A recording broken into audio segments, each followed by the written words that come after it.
વર્ષો પહેલા ભગવાને ગોવર્ધન પર્વત ધારણ કર્યો. કથા બધાને ખબર છે. બોલો પ્રેમથી જય શ્રી કૃષ્ણ. ગોવર્ધન પર્વત ભગવાને એક આંગળી ઉપર ધારણ કર્યો. 7 દિવસ સુધી ગોવર્ધન પર્વતને આંગળી ઉપર ધારણ કરી પોતાના દરેક વ્રજ ભક્તોની ભગવાને રક્ષા કરી. હવે એક વાત એવી કહું છું જે કલ્પનાથી બહાર છે. બુદ્ધિ તર્ક આ વાત તમને નહીં સમજાય, પણ ધ્યાન આપજો. આખો ગોવર્ધન પર્વત ભગવાને ટચલી આંગળી પર ધારણ કર્યો. ઉપર બહુ વરસાદ વરસાવે ઇન્દ્ર ભગવાન. હવે ગાયોની સંખ્યા ખાલી સાંભળી લેજો, કલ્પના કરતા નહીં, નકર તો એમ થશે આ બધી વાતો મિથ છે, મિથ્યા છે લાગે. નંદ બાબાને ત્યાં નવલખ દૂજે એવું લખ્યું છે. નંદ બાબાને ત્યાં 9 લાખ ગાય હતી. બોલો જય શ્રી કૃષ્ણ. અને વૃષભાનુના ત્યાં 18 લાખ ગાય. નંદ બાબાની 9 લાખ અને વૃષભાનુજીની 18 લાખ. 9 પ્લસ 18 જેટલા થાય એટલી લાખ ગાય એ ગોવર્ધન પર્વત નીચે ઊભી છે. ખાલી વિચારો, વચ્ચે કૃષ્ણ, એક આંગળી પર આખો ગોવર્ધન પર્વત, 9 લાખ અને 18 લાખ ગાયો આજુબાજુમાં વીંટળાઈ ગઈ છે. એ ગાયોની વચ્ચે વચ્ચે ગોપ ઊભા છે અને ગોપ બધા હોશિયાર. એટલે એમાંથી એકાદ બે ગોપને થયું એમને નાવ કહેવાય, ટેકો આપો ભગવાનને. એટલે પોતપોતાની લાકડી દંડી ઊંચી કરી છે કે ક્યાં ગોવર્ધન પર્વત પડી ના જાય. અને એમાં તો એક હોશિયાર કનૈયાને કીધું કરું, કૃષ્ણ ભગવાન will take care, you can take rest. તમારે આરામ કરવો હોય તો યુ કે કરી શકો તમે. અને સાહેબ ભગવાને જરાક આંગળી આમ નીચી કરી, એ ગયો એ પડ્યો. ભગવાન પાછા સતેજ બન્યા. ત્યારે ખબર પડી કે આપણી લાકડી તો ખાલી કહેવાની છે, બાકી સાહેબ આપણાથી લાકડી નહીં, હળી પણ ભાગે નહીં, આપણાથી કશું જ ન થાય. આટલી બધી ગાયો, વચ્ચે વચ્ચે ગોપ, અને કેટલી દૂર ઊભી છે રાધા અને ભગવાનની. એ બધી જ પ્રજાંગના યશોદાની છે. એટલે એટલી દૂર ઊભા છે કે કનૈયો બરાબર દેખાતો નથી. હવે થયું એવું કે 7 દિવસ સુધી આ લીલા પતી ગઈ. ઇન્દ્ર ભગવાન આયા, પ્રભુની માફી માંગી, બધી લીલા પૂરી થઈ. ગોવર્ધન પર્વતને પાછું નીચે મૂકી દીધો. પ્રભુ ઘરે ગયા. ઘરે જઈને યશોદા મૈયાને એમ થયું કે મારો દીકરો તો એક દિવસમાં 8 વાર ભોજન કરે, મંગળાથી લઈને 8 વાર કનૈયો ખાય. 7 દિવસ સુધી ગોવર્ધન પર્વતને એક આંગળી પર મારા દીકરાએ પકડી રાખ્યો. 7 દિવસ સુધી મારા કનૈયાએ કશું જ ખાધું નથી. જ્યારે મારો કનૈયો એક દિવસમાં 8 વાર ખાય છે, તો 8 વાર ખાવા વાળા કનૈયાએ 7 દિવસ સુધી કશું જ ન ખાધું.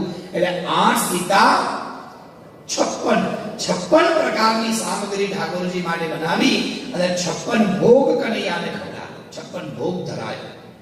56 ભોગ અને અન્નકૂટમાં બહુ અંતર છે. 56 ભોગમાં ઘણા બધા નિયમો હોય. અન્નકૂટમાં નિયમ ન હોય, અન્નકૂટમાં બહુ બધી સામગ્રી હોય, ભરીને સામગ્રી હોય. 56 ભોગનો નિયમ હોય. કેટલી બુંદી, કેટલી ખાંડ, કેટલું ઘી, કેટલા પ્રકારના શાક, કેટલા પ્રકારના ભાત, કેટલા પ્રકારની મછલી, કેટલા પ્રકારની મીઠાઈ. એક કડવી વાત કહી દઉં છું, માફ કરજો, બોલો જય શ્રી કૃષ્ણ. અન્નકૂટ અને 56 ભોગ એ મીઠાઈની દુકાન નથી. આજકાલ ઘણા બધા સંપ્રદાયોમાં, ઘણી બધી જગ્યાએ ખબર જ નથી પડતી કે અન્નકૂટ ધરાવે છે કે ભગવાનની આગળ મીઠાઈની દુકાન ગોઠવે છે. મીઠાઈની દુકાનમાં સ્ટેપ હોય, તમે જોજો. મને ખબર છે કે આ વાત અમુકને નહીં ગમે, પણ ધેટ્સ ઓકે. આમ સ્ટેપ પર બધું ગોઠવાય. પેપ્સી ને સ્પ્રાઇટની બોટલો મૂકવામાં આવે છે અને પ્લાસ્ટિકથી મીઠાઈને રેપ કરવામાં આવે. ક્યાં પહોંચી જાતી હતી? તમને કોઈ જમાડવા બેસાડે અને ઉપર પ્લાસ્ટિકનું રેપ મૂકી દે અને પછી કહી દે, આવો સાગરભાઈ, પ્રાણાય સ્વાહા, પ્રાણાય સ્વાહા. આ તો પુષ્ટિ સેવા છે, આ ઠાકોરજીની સેવા છે. અહીંયા બનાવટ અને દેખાવો ન હોય છે. આનો તો નિયમો છે. અન્નકૂટની સામગ્રી કેવી રીતે ધરાય? આગળ દૂધઘર હોય, દૂધની સામગ્રી જેટલી બને એ ભગવાનની સૌથી નજીકમાં મૂકવામાં આવે. પછી બધી મીઠાઈ આવે, પછી બધા તીખા શાક આવે. એ તીખા શાકમાં પણ અમુક પ્રકારની વસ્તુ વપરાય, અમુક પ્રકારની વસ્તુ ન વપરાય. અને પછી છેલ્લે ભગવાનને મુખપાસ ધરવામાં આવે. એની વચ્ચે ભાતનો મોટો ઢગલો કરવામાં આવે. એ દરેકની પાછળ એક એક કથા છે. 56 પ્રકારની વસ્તુ નિયમ પ્રમાણે એના માપ પ્રમાણે બનાવી અને ઠાકોરજીને ધરવામાં આવે. એને 56 ભોગ કરે કહેવાય. આજે યશોદા મૈયાએ 56 પ્રકારની સામગ્રી તૈયાર કરી અને કનૈયાને ખવડાવી. રાજી થાય, બહુ આનંદ થાય. પછી ગાય ચરાવવા માટે ગયા. એ રસ્તામાં એમની સખી મળી રાધા અને બધી ગોપિકાઓ. કૃષ્ણ ભગવાને કીધું, કૃષ્ણ ભગવાન આ 7 દિવસ સુધી તમે ગોવર્ધન પર્વત હાથમાં રાખ્યો, તમને હાથ ના દુખ્યો? કૃષ્ણ ભગવાને કીધું કે એ તો બધા વ્રજ ભક્તોની કૃપા હતી, વ્રજ ભક્તોનો પ્રેમ હતો એટલે થયું. ના એ પ્રભુ એવું નહીં, પણ તમારી આ લીલા દ્વારા તમે જ્યારે એક હાથથી ગોવર્ધન પર્વત પકડ્યો તો એક હાથ તમે તમારી કમર પર મૂક્યો. માણસો સીધા રહે પણ ગાયો સીધી ન રહે. ગાય એક પશુ કહેવાય. આટલી બધી ગાયો એક જગ્યાએ એક સમય પર એક જગ્યાએ કેવી રીતે ઊભી રહે? કોઈ આમ માથું કરે, કોઈ આમ માથું કરે. પણ મેં તો જોયું 7 દિવસ સુધી એક ગાય મસ્ત તસ્તા નથી, આમ જોયું નથી, બસ એ તને જ જોયા કરે છે. કેમ? એક પણ ગોપવાળ 7 દિવસ સુધી ઊભો છે, એ બેઠો નથી, એને ભૂખ નથી લાગી. અને બધા જ આમ જાણે મૂર્તિ જેવા બની ગયા. કેમ? કારણ કે મને એવી ખબર છે કે કનૈયા, એક હાથથી તમે ગોવર્ધન ધારણ કર્યો છે, એક હાથ તમારો કમરમાં છે, અને ભગવાને 2 હાથ સિવાય તમે બીજા 2 હાથ પ્રગટ કર્યા હતા. અને તમે નાદ કર્યો હતો, તમે વાંસળી વગાડી, તમે એવી વાંસળી વગાડી 7 દિવસ સુધી કે અમે ભૂલી ગયા અમે ક્યાં ઉભા છીએ. 7 દિવસ સુધી કૃષ્ણ તમે આખી આ વ્રજ સૃષ્ટિને મનમોહિત કરી નાખી. એક લેશ માત્ર વિચાર નથી આવ્યો. ક્યારે ઇન્દ્ર આવી ગયા, ક્યારે માફી માંગી લીધી, ક્યારે વરસાદ રોકાઈ ગયો, ક્યારે રાત પડી, ક્યારે કઈ જ ખબર નહીં. કૃષ્ણ કેવી અદભુત લીલા તમારી! આવું અસંભવ કાર્યને પણ સંભવ તમે કેવી રીતે કર્યું? Can you do once more please? બોલો જય શ્રી કૃષ્ણ.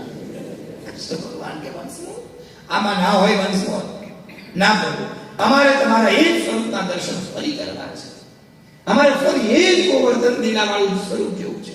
અમારે ફરી જોવા છે કે મારો કનૈયો કમર ઉપર હાથ મૂકીને આમ લટકતી કમર લઈને ઉભો રહે અને એક હાથ આમ ઊંચો હોય, એ કેવો રૂપવાળો લાગે. અમારે તો ફરી એ રૂપમાં જવો છે. તમારે એ રૂપના દર્શન કરાવવા જ પડે. ભગવાને કીધું, હું ગોવર્ધન પર્વત તો ફરી નહીં ઉઠાવું, પણ હા, તમારી ઈચ્છા જરૂર પૂરી કરીશ.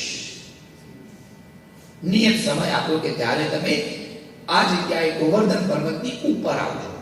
ધ્યાન આપજો.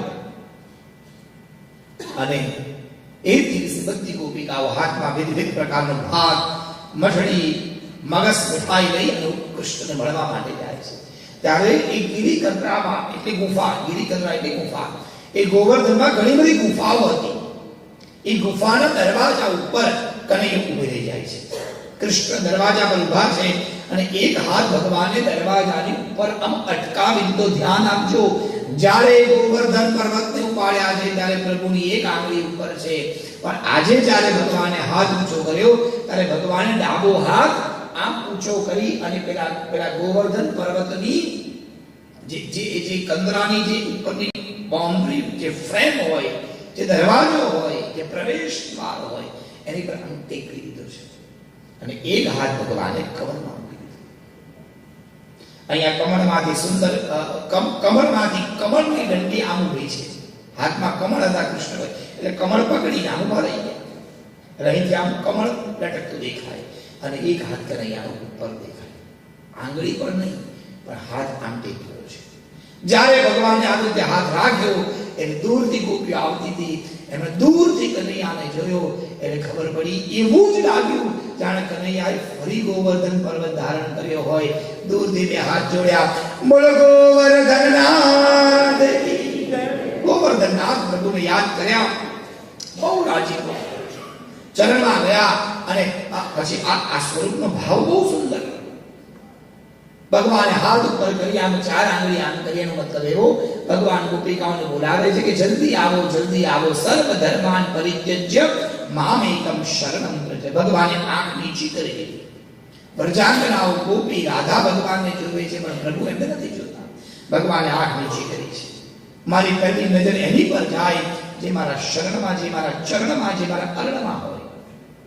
એટલે ચરણમાં પોતે નજર, પોતાના પગ પર નજર કરી, આંખ મેળવી, અડધી ખોલી, અડધી બંધ કરી, અને એક હાથ કમર પર રાખ્યો. અહમ ત્વામ સર્વ પાપેભ્યઃ મોક્ષયિષ્યામિ મા શુચઃ. એનો મતલબ હું બેઠો છું ને, તમે ચિંતા શું કરવા કરો છો? એટલે પોતાની જવાબદારી પૂર્વક ભગવાન ઉભા છે. ગોપિકાઓએ દર્શન કર્યા, બે હાથ જોડી કીધું, પ્રભુ તમે આવા આમને કરો, બસ અમે તમે જોયા જ કરીએ, જોયા જ કરીએ, જોયા જ કરીએ. ભગવાને કીધું મારે બહુ બધા કામ છે, હજારો કામ લઈને આવ્યો છું. લીધું કુકુર છોડી મથુરા જવાનું છે, દ્વારકા જવાનું છે, મહાભારતનું યુદ્ધ લડાવવાનું છે.